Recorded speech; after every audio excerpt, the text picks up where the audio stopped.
Gold medal के सपने और सिल्वर मेडल के सपने देखते सारे हैं, लेकिन साकार हमेशा उसी का होता है जो बहुत मेहनत करता है।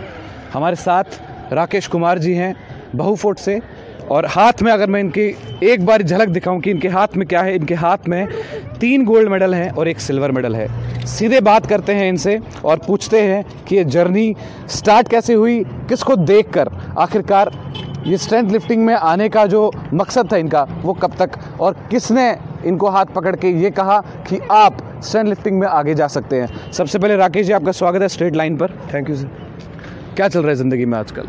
बस अभी जिम ही चल रहा है, बस जिम में वर्कआउट हो रहा है और बच्चों को ट्रेन कर रहे हैं। कोशिश होती है कि बच्चे नशे से दूर रहें। हमारी कोशिश फर्स्ट प्रेफरेंस ये है कि बच्चे जो अच्छी संगत में रहें, नशे से दूर रहें, जिम में आएँ, जिम ज्वाइन करें, फील्ड में जाएं, बच्चों को एक्सपोजर मिले। ये राकेश जी आपसे आज जानेंगे हम कि आपने स्ट्रेंथ लिफ्टिंग में नेशनल लेवल पर भी गोल्ड मेडल लाए और इंटरनेशनल लेवल पर भी गोल्ड मेडल लाए। सबसे पहले तो वो नेशनल की जो जर्नी है आपकी, वो कैसे स्टार्ट हुई? स्टार्टिंग में जो पहले नेशनल में खेल गया था, 2017 में खेला था मैंने महाराष्ट्र में, तो वो फर्स्ट अटेम्प्ट था मेरा। उसमें मेरी 15th पोजीशन आई थी। उसके बाद फिर मैंने 2018 में खेला था, मैंने यूपी हरदोई में खेला था, उसमें मेरी 2nd प्लेस आई थी।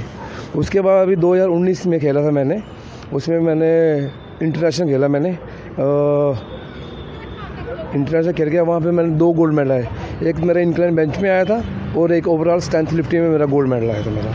आप थोड़ा सा हमारे दर्शकों को ये बताइए कि देखिए, क्रिकेट के बारे में तमाम लोग जानते हैं, फुटबॉल के बारे में जानते हैं, वॉलीबॉल हॉकी के बारे में जानते हैं, लेकिन बहुत कम ऐसे होते हैं जिनको स्ट्रेंथ लिफ्टिंग के बारे में पता होता है। कि आप थोड़ा सा इसको एलेबोरेट करके हमारे दर्शकों को ज़रूर बताएं कि असल में स्ट्रेंथ लिफ्टिंग होती क्या है। स्ट्रेंथ लिफ्टिंग में इसमें 3 गेम है। इसमें एक तो इंक्लाइन बेंच है और एक बारबेल कर्ल है और एक हैक लिफ्ट है। इसमें 3 है। आज जो इंक्लाइन बेंच का हम लोग अलग से कंपटीशन खेलते हैं और ओवरऑल में इसको तीनों आते हैं पार्ट। इसमें स्ट्रेंथ लिफ्टिंग में इंक्लाइन बेंच, बारबेल प्रेस और ये अपना बारबेल कर्ल, तीनों। तो इसकी वेट कैटेगरी के हिसाब से आपका कॉम्पिटिशन होता है? जी, वेट कैटेगरी होते हैं। इसमें आपका जूनियर, सब जूनियर, सीनियर, फिर मास्टर कैटेगरी आती है। जो मैंने खेला था मैं मास्टर 1 में खेला था मैंने। जी राकेश जी, जब आप नेशनल के लिए जा रहे थे, हमेशा माँ बाप का, अक्सर हमने देखा कि माँ बाप का आशीर्वाद जो है बच्चे के साथ रहता है। तो जिस वक्त आप निकल रहे थे, माँ और पापा जब आपकी तरफ देख रहे थे, क्या कह रहे थे? योगदान किसी कोई भी हो, कोई भी काम हो घर का, या कोई किसी फील्ड में जाता है, किसी जॉब में जाता है, या कोई आप काम कर रहे हो, तो माँ बाप के बिना तो कुछ भी नहीं है ना, और गुरु के बिना भी कुछ नहीं है। माँ बाप की तो पूरी सपोर्ट हमेशा से मेरे साथ ही रही। आज तक मैंने कोई भी काम किया है, जब बच्चों को लेके साथ में चलो। ऑब्वियसली जो किसी को कोई बच्चा बाहर खेलने जाता है तो माँ बाप के सपोर्ट के बिना कभी नहीं जा सकता है, और गुरु का आशीर्वाद रहता है हमेशा। हमारे जो स्ट्रेंथ लिफ्टिंग के जनरल सेक्रेटरी श्री अशोक सिंह जी, उनका बहुत योगदान है मेरे, जो मैं अभी गोल्ड मेडल लेके आया हूँ। उन्हें हमेशा गाइड ही किया, मुझे हमेशा समझाया ही है, और वही चीज़ मैं आज बच्चों को समझा रहा हूँ कि आप इस लाइन में आओ, स्ट्रेंथ लिफ्टिंग में आओ, या कोई भी गेम खेलो। ये इतना है कि आप बच्चे जो आज इस गेम खेल रहे हैं, कोई भी गेम खेल रहे हैं, नशे से दूर रहें। हमारा मेन मोटो यही है। जितने भी प्लेयर हैं फील्ड में, पूरे ऑल ओवर इंडिया में लगा लो या JNK में लगा लो, हमारा यही है कि आप बच्चों को सिर्फ इस चीज़ से दूर रखो और गेम में आओ। कोई भी गेम हो, खेलने चाहिए, बस गेम खेलने चाहिए। गुरु की बात जहाँ पर होती है, और गुरु और शिष्य के बीच में एक बहुत खूबसूरत रिश्ता होता है। अगर मैं अपनी बात करूँ तो जब मैं जिम करता था, और आज से लगभग 3 साल पहले की बात है, 2017 की बात है ये, तो ये मेरे गुरु भी रह चुके हैं, और मैं नेशनल खेलने इन्हीं के साथ गया था। अब वो अलग बात है कि मैंने गोल्ड मेडल या सिल्वर मेडल नहीं लाया, क्योंकि उस समय मैंने ये सोचा कि नहीं, आज नहीं तो थोड़ा टाइम के बाद मैं ले लूँगा। लेकिन फिर हालात बदल गए, ज़िंदगी के तौर तरीके थोड़े से बदल गए। राकेश जी, आपसे ये जानना चाहेंगे कि आपने जब ये गोल्ड मेडल लाया, जब आप जम्मू में पहुंचे, तो किस तरीके से आपको सम्मानित किया गया? क्योंकि स्ट्रेंथ लिफ्टिंग हर एक की एसोसिएशन जो होती है वो हमारे जम्मू कश्मीर के अंदर है, तो आपको किस तरीके से सम्मानित किया? वेलकम तो बहुत अच्छा हुआ। मेरी फैमिली पूरी, जब उन्होंने मेरे को स्टेशन से पिक किया, उन्होंने मेरे को बड़ा सम्मान मिला, बहुत खुशी मिली कि अगर गोल्ड मेडल लेके आया। तो सबसे पहले फैमिली वाले ही पहुँचे थे वहाँ पर। मेरे ब्रदर सुरेश कुमार जी आए थे, मेरे जिम के बड़े सारे बच्चे आए थे। फिर उन्होंने उसके बाद फिर जो एसोसिएशन थी उन्होंने सम्मानित किया मेरे को। अशोक सिंह जी आए थे, हमारे कमेटी के चेयरमैन आए थे, पूरी बॉडी आई थी स्ट्रेंथ लिफ्टिंग की। उसके बाद फिर मुझे BJP वालों ने भी सम्मानित किया था, डोगरा अपना ये डोगरा चौक में यहाँ पे जो जितने भी 2019 के जो गोल्ड मेडलिस्ट थे ऑल ओवर इंडिया जम्मू के, उनको सभी को सम्मानित किया था बीजेपी पार्टी वालों ने जी। जब आप गोल्ड मेडल लेकर आए, सिल्वर मेडल लेकर आए, खुशी तो बहुत होती है क्योंकि वो अक्सर जीतने के बाद तो हर एक इंसान खुश रहता है। क्या आपने कोशिश की कि आप अपनी इस जिम्नास्ट को आगे बरकरार रखने के लिए आप कोई कोर्स करें? क्या आपने कोई कोर्स वगैरह किया? आकिब जी, अभी सुनने में आया था कि ये जिम जितने भी हैं एफिलिएटेड होने चाहिए, जो उनके कोच हैं वो ऑथेंटिक होने चाहिए। तो उसके लिए मुझे फिर अभी रिसेंट मैंने पिछले 2019 में मैंने गोल्ड जिम इंस्टीट्यूट दिल्ली से मैंने इसका कोर्स किया। इसमें न्यूट्रिशन का था, बेसिक न्यूट्रिशन का था, अपना फीमेल फिटनेस का था, और स्पेशल पॉपुलेशन का था, पीटी का था, फास्ट एड का था, सीपीआर का था। ये मेरे 5 कोर्स है। मैं दिल्ली से गोल्ड जिम इंस्टीट्यूट से करके आया था अभी रिसेंटली। अभी सर्टिफाइड मेरे को जितने उन्होंने हुए 5 सर्टिफिकेट अभी दिए मेरे गोल्ड जिम इंस्टीट्यूट वालों ने मेरे को अभी दिल्ली में बुला के अभी। राकेश जी, आपकी उम्र क्या है? एज 47 हो गई। आप तमाम लोग सोच रहे होंगे कि ये बात तो बहुत पहले करनी चाहिए थी कि आपकी उम्र क्या है, लेकिन हमने सोचा कि ठीक है, इसको थोड़ा सा छुपा के रखते हैं ताकि उन लोगों को एक इंस्पिरेशन मिले जो अभी जिम कर रहे हैं और चाहते हैं कि वो भी घर के अंदर अपने दीवार पर अपने माँ बाप के हाथ में गोल्ड मेडल और ट्रॉफीज़ देखें।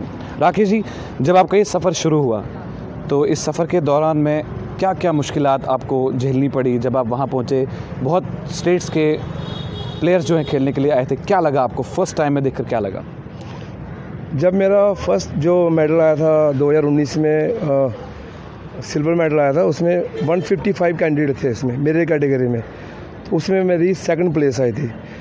आखिर मैं पहले ही बताया कि कोई मेडल के लिए नहीं खेलता है, तो हमारा ये होता है कि सबसे पहले बच्चे को प्लेटफॉर्म दिखाएं। प्लेटफॉर्म देना हमारा कर्तव्य बनता है कि हम लोग गुरु हैं, हम लोग सिखा रहे हैं, बच्चों को शिक्षा दे रहे हैं कि ऐसे आपने कंपटीशन खेलना है तो उसके लिए आपको प्लेटफॉर्म चढ़ने के लिए आपको वर्कआउट करना पड़ेगा। मेडल के लिए कोई नहीं खेलता। आगे यही बताया था 1 साल पूरा मेहनत करो, फिर उसका कंपटीशन होता है। कंपटीशन के दौरान हमें पूरे एफर्ट दिखाने होते हैं, हमने हमेशा अपना बेस्ट देना होता है, अपना गुड देना होता है, बाकी परफॉर्मेंस उसके बाद मिलती है। जब आपने शुरुआत की, जब आपको प्लेटफॉर्म मिला और आप बेंच पर पहुंचे और आपने देखा कि आपके पास हैवी वेट है, तो मन में एक पहला ख्याल क्या आया था? उठाना ही है बस, यानी कि चाहे जो भी हो जाए, हमने तो चक दे फटना, जो मर्जी हो जाए, हमने उठाना ही है बस, और कुछ नहीं है। अब इसमें हाथ दे दिया, पीछे हटना नहीं है, खुद तैयार होंगे, बच्चों को तैयार रहेंगे। अक्सर आकिब आफ्ताब स्ट्रेट लाइन पर आपके पास जब आता है तो एक अलग लेवल के तरीके से आता है और वो कोशिश करता है आपको हंसाने की, लेकिन उस हंसी और मजाक के पीछे की कहानी जो है वो वही समझता है जो आकिब आफ्ताब की बातों को सही तरीके से सुनता है। तो मेरे साथ राकेश कुमार जी हैं, गोल्ड मेडलिस्ट हैं ये, मैं इनका शिष्य रह चुका हूँ। गुरु और शिष्य की एक अलग कहानी जो होती है वो अक्सर हमने देखी भी होती है, सुनी भी होती है और दूर से नज़र भी आती है। लेकिन क्या ये सफ़र जब इनका शुरू हुआ, उस सफ़र में भी एक बात और जानना चाहेंगे।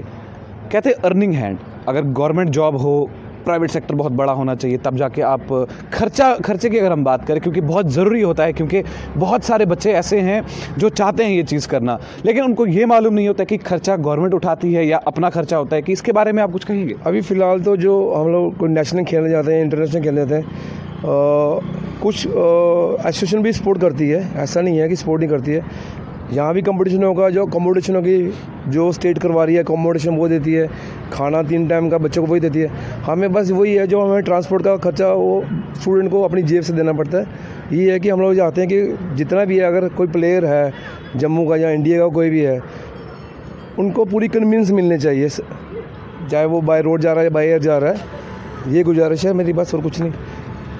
बच्चा तो मेडल लेके आएगा, मेहनत कर रहा है, पूरा साल मेहनत कर रहा है, आ जाके बस बच्चा अगर कोई गरीब घर का बच्चा है तो वो अफोर्ड नहीं कर पाता है। अगर आपको इंटरनेशनल खेलने जाता है, इंटरनेशनल का चार्ज बड़े हैं, उनके खर्चे बहुत आते हैं। अगर आप नेशनल में खेलने जाओ तो अगर आपने यहाँ से लेके हमने अगर महाराष्ट्र ही चले जाना है तो एक बच्चा अफोर्ड नहीं करता, 6-7 हज़ार रुपया नहीं कर सकता वो।